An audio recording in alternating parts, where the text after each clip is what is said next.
करते हैं कि प्राकृतिक आच्छादन में भी आपको कैसी मल्चिंग करनी है। जो प्राकृतिक आच्छादन, उसमें भी आपको परिपक्व फसलों का ही इस्तेमाल करना है। परिपक्व फसलें कौन सी होती है? फॉर एग्जाम्पल जैसे जो धान है, धान की पराली पैडी स्ट्रॉ यदि आप यूज कर रहे हैं एज ए मल्चिंग, तो आपको परिपक्व धान की पराली का इस्तेमाल करना है। परिपक्व कैसी होती है? जो वो धान है उसके जो दाने हैं वो जब पक करके तैयार है, उसको हार्वेस्ट कर लिए है, उसके बाद जो उसका प्लांट रेजिड्यू बचा हुआ है उसको आप इस्तेमाल कर सकते हैं बिछावन के तौर पर, मल्चिंग के तौर पर, आच्छादन के तौर पर आप उसको इस्तेमाल कर सकते हैं। और जो बाकी फूल है, मान लीजिए कोई फूल है, तो जब वो फूल पूरी तरह से खिल जाएगा उसके बाद आप उसके प्लांट रेजिड्यू का इस्तेमाल मल्चिंग के तौर पर कर सकते हैं। अब परिपक्व ही क्यों? परिपक्व इसलिए क्योंकि जो परिपक्व फसलें होती है उसमें जो जैविक कार्बन है, अब ऐसा नहीं है कि जो अधपकी यानी कि परिपक्व फसलें नहीं होती है उनमें जैविक कार्बन नहीं होता, उनमें भी जैविक कार्बन होता है और जो परिपक्व फसलें हैं उनमें भी होता है। लेकिन जब वो डिकम्पोज होती है और वो कार्बन जब मिट्टी में जाता है तो जो परिपक्व फसलें है उसका जैविक कार्बन मिट्टी में ही ठहरेगा।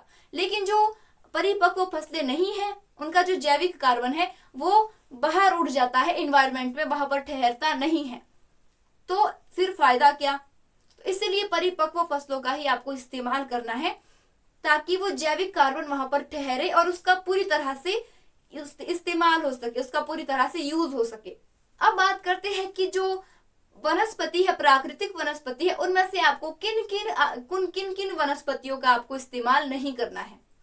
तो जो प्राकृतिक वनस्पतियां है उसमें से आपको ऐसी वनस्पति जिनके पत्ते आगे से नुकीले हो, जैसे कि जो चीड़ के पत्ते होते हैं, हमारे यहाँ जो देवदार के पत्ते होते हैं, और एक और पौधा है हमारे यहाँ उसे बान कहते हैं, तो वो जो पौधा है उसके पत्ते आगे से नुकीले होते हैं। तो आपको ऐसे पत्तों का इस्तेमाल नहीं करना है क्योंकि ऐसे पत्ते एसिडिक होते हैं, इनमें एसिड पाया जाता है। तो ये क्या करता है, आपकी मिट्टी का जो पीएच मान है यदि वो सही है, जितना होना चाहिए यदि एग्जैक्ट उतना है, तो ऐसे में आपने इस्तेमाल कर लिया है उन पत्तों का जो आगे से नुकीले है, तो वो आपके मिट्टी के पीएच मान को गिरा सकता है, मिट्टी को वो एसिडिक बनाता है, अम्लीय बनाता है।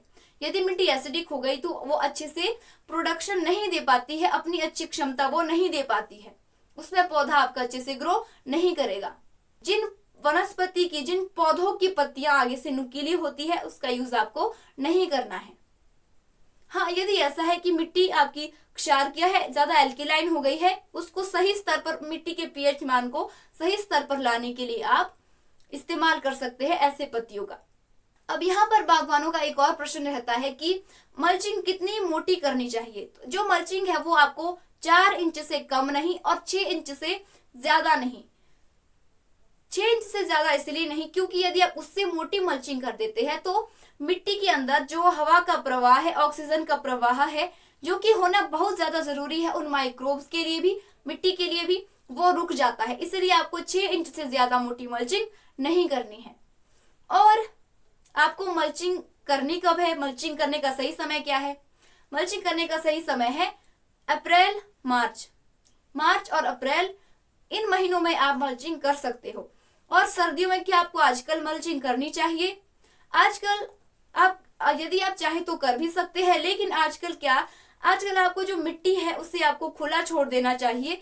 जो सन रेज है वो डायरेक्ट मिट्टी पर आजकल पड़नी चाहिए, ये इंपॉर्टेंट है। तो इसलिए मैं आपको ये सजेस्ट नहीं करूंगी कि आप आजकल भी मल्चिंग करें, उतना ज्यादा इंपॉर्टेंट नहीं है। लेकिन आपको मुख्य तौर पर मल्चिंग करनी कब है वो महीने मैंने आपको बता दिए है, मार्च और अप्रैल, इन महीनों में आप मल्चिंग कर सकते हैं। आपको इन महीनों में मल्चिंग करनी ही करनी है। तो आई होप आपको ये वीडियो जरूर अच्छी लगी होगी। इसी तरह की नई वीडियोस को देखने के लिए मेरे YouTube चैनल को सब्सक्राइब करना बिल्कुल ना भूले और इस वीडियो को जितना ज्यादा हो सके उतना ज्यादा शेयर करें, सभी बागवानों तक आप ये नॉलेज पहुंचाए। तो आज की इस वीडियो में इतना ही। आपसे होगी मुलाकात ऐसी किसी नई वीडियो में। तब तक के लिए नमस्कार, धन्यवाद, जय हिंद।